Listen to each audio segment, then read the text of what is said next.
भंडारा जिल्ह्यातील लाखांदूर तालुक्यातील गुंजेपार ग्रामपंचायत पुन्हा एकदा गंभीर वादाच्या भोवऱ्यात सापडली आहे। अनुसूचित जाती व नवबद्ध वस्ती विकास योजनेअंतर्गत बौद्ध विहाराच्या पटांगणात सुमारे 5,99,678 रुपये खर्च करून बसवण्यात आलेले पेव्हिंग ब्लॉक अवघ्या 2 महिन्यातच उघडल्याने संपूर्ण कामाच्या गुणवत्तेवर मोठे प्रश्नचिन्ह निर्माण झाले आहे। लाखो रुपयांचा शासकीय निधी खर्च करून इतक्या कमी कालावधीत कामाची अशी अवस्था झाल्याने हा विकास आहे की भ्रष्टाचाराचा नमुना, असा संतप्त सवाल ग्रामस्थ उपस्थित करत आहेत। स्थानिकांच्या आरोपानुसार सामाजिक न्याय विभागाच्या योजनांमध्ये निकृष्ट दर्जाची कामे करून शासनाच्या पैशांवर डल्ला मारला जात आहे।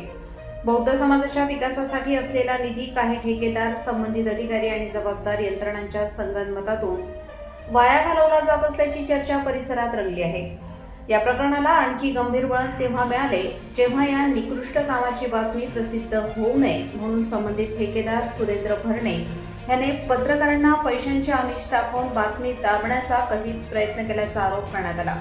हा आरोप अत्यंत गंभीर असून तो खरा असल्यास हा केवळ भ्रष्टाचाराचा नव्हे तर लोकशाहीच्या चौथ्या स्तंभावर दबाव टाकण्याचाही प्रकार असल्याची प्रतिक्रिया व्यक्त होत आहे।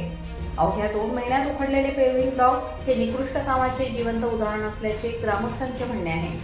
त्यामुळे हे काम मंजूर करणारे अभियंते, मोजमाप करणारे अधिकारी, ग्रामपंचायत पदाधिकारी आणि संबंधित ठेकेदार यांची सखोल चौकशी होणार का?